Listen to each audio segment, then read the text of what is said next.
had a request from a cellist in the midlife cellist group called Jessie, who's interested in seeing vibrato being created from different angles and then having a kind of a play along session that we can play along together and practice the vibrato. So the first thing you're going to want to do is you're going to want to take your second finger and thumb, and we're going to make a circle. This circle is really important when you're playing vibrato, when you're doing vibrato, to maintain a nice round shape between the thumb and the finger. We don't ever want this to happen. So when you're playing, if you feel any squeezing like this, I call this the pincer, you're going to just round out this shape. We're going to start with the second finger because I find that that's the most balanced of fingers.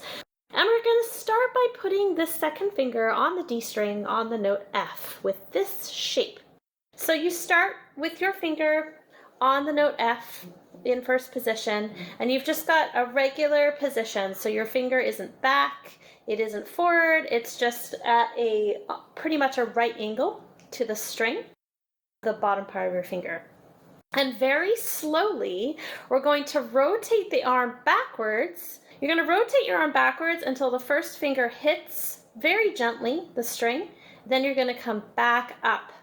So I think of this as tall, back, hit, tall, tall, back, tall, back, tall, back. And the whole time that you're doing this tall back, you're maintaining a round, gentle thumb at the bottom here. So the next step after you have mastered the tall back motion, like this, is to go beyond the note. So you go forward. So right now we're going to be exaggerating the motion. So we're going back until the first finger hits the string, and then we're going to tall, and then we're coming forward until our pinky hits the string on the other side.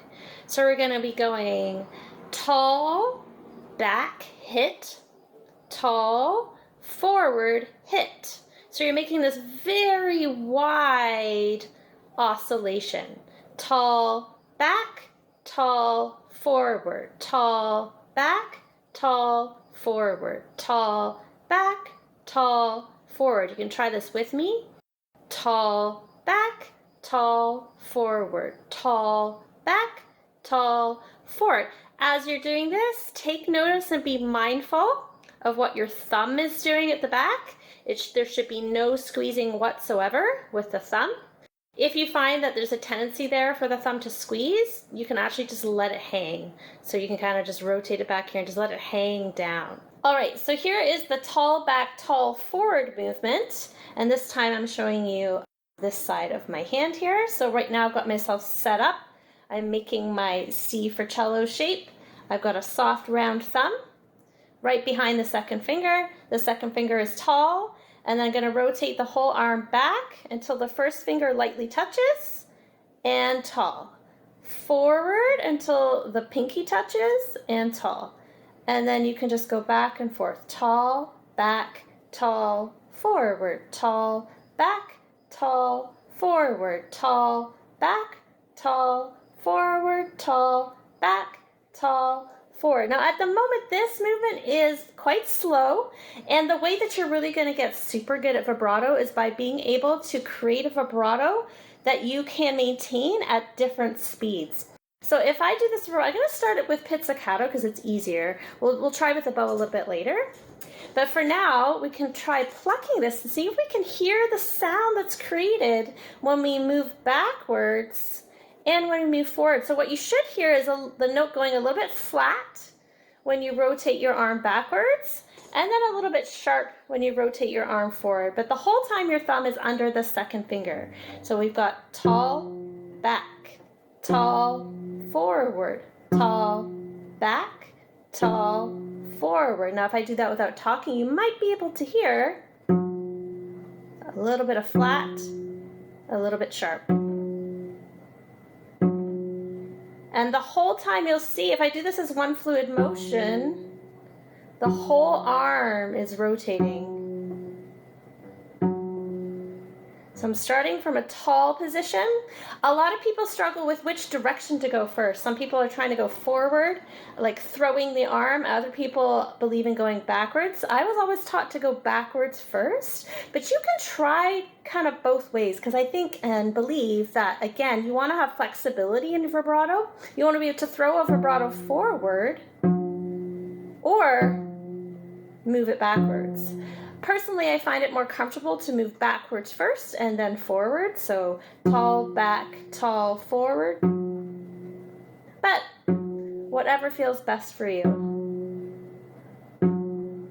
So you'll notice underneath here, when I go faster, that thumb is loose, loose, loose. Any tightness in the thumb is going to really restrict your vibrato, so make sure it's really loose. Even to the point of like letting it hang down a little bit. You know, you wouldn't necessarily want to have it hanging all the time, but if it's hanging a little bit just to get rid of some of that tension, you can always put it back later. If we add some bow to this, we're going to have the tall finger, round shape in the hand.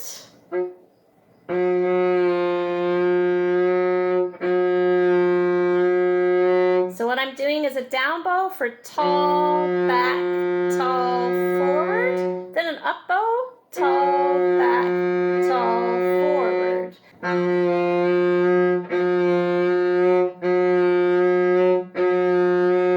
Now in one fluid motion.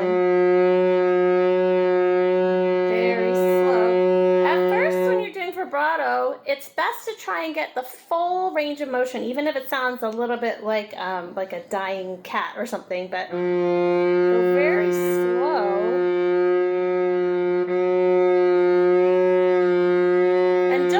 Your note starts to drift a little bit at the moment. You can always tighten it up a little bit later. And then see, tall, back, tall, forward, tall, back, tall, forward. See if you can speed it up. So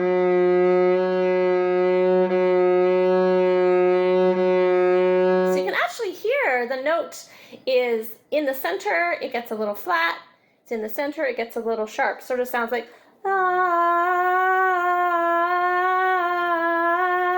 What I would recommend is that once you've got one finger working really well for you, usually for most people that's the second finger feels the best. Sometimes it can be finger one. I recommend taking that finger that feels really good and moving it to different positions. You can try the same finger, let's say in fourth position, or third position, or second position, sorry.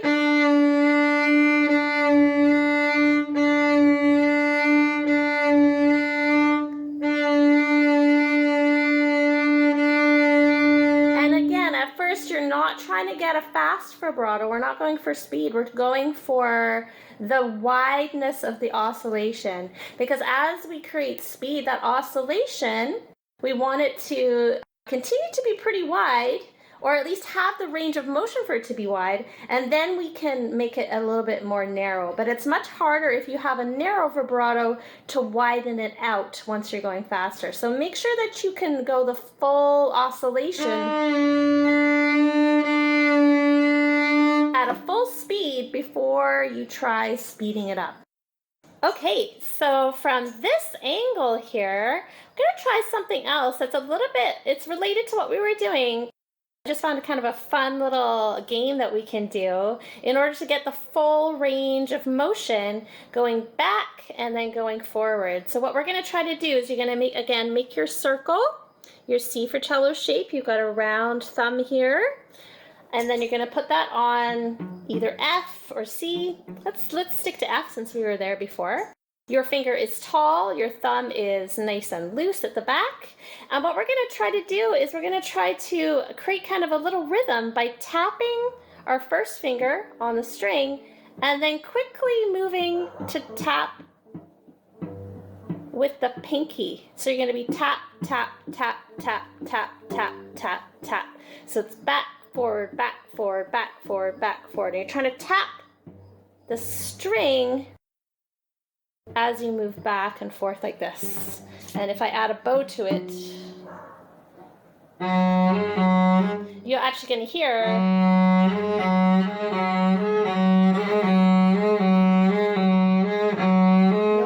that fourth finger. You might not hear the first one because we've got the second finger in place. You're gonna hear that fourth finger. So let's try this from this angle. So you can go a little bit faster with this vibrato, still trying to get a wide oscillation.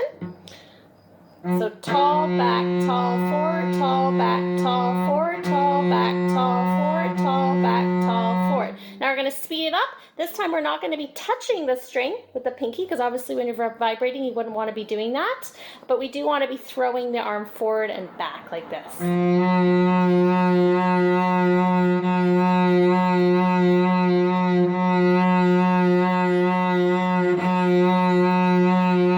So we're going to try this oscillation. I have my metronome on at 60 beats per minute. So it's going to make a wail, wail, wail, wail, wail, wail, wail, wail kind of sound as you go back and forth.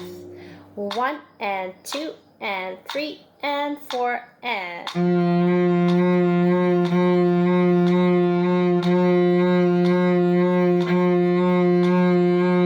And then you gradually increase the tempo.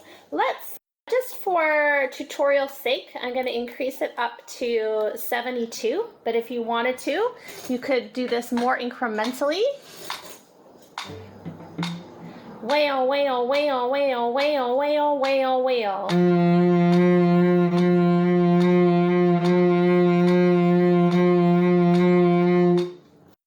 And we'll go up to, let's say, 88.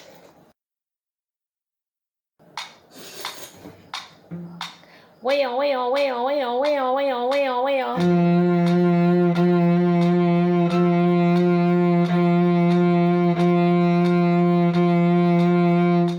So once you've worked your second finger in various different places around the cello, you can try doing this exact same thing, starting at a slow rhythmic speed with every finger. So the very important element to remember is that you want this nice round shape between whatever finger is vibrating and the thumb. You probably will notice, like most cellists, that the fourth finger is trickier just because it's smaller, it's harder to rotate, and the thumb doesn't support it as well. But when you're doing vibrato with your fourth finger, you can always support it with the third finger, kind of like making them one big finger for support. If you find that you're having trouble with that.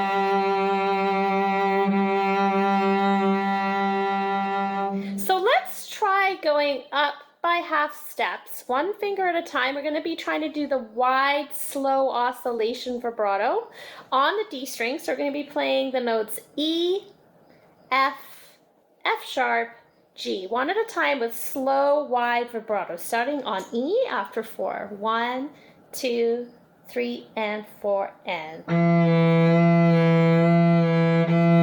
F, F sharp, G,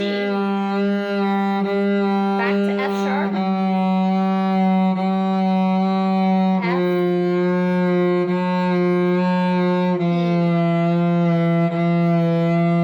so let's try that now with a fast vibrato. So again, exact same principle, soft thumb, round shape after 4. 1, 2, 3, 4.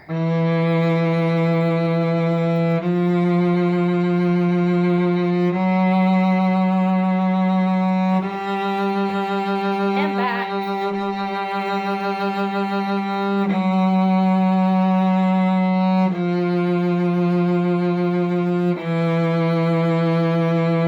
One, 2, 3, 4.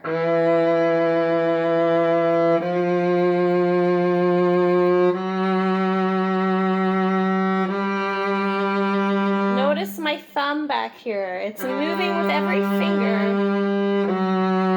and supporting.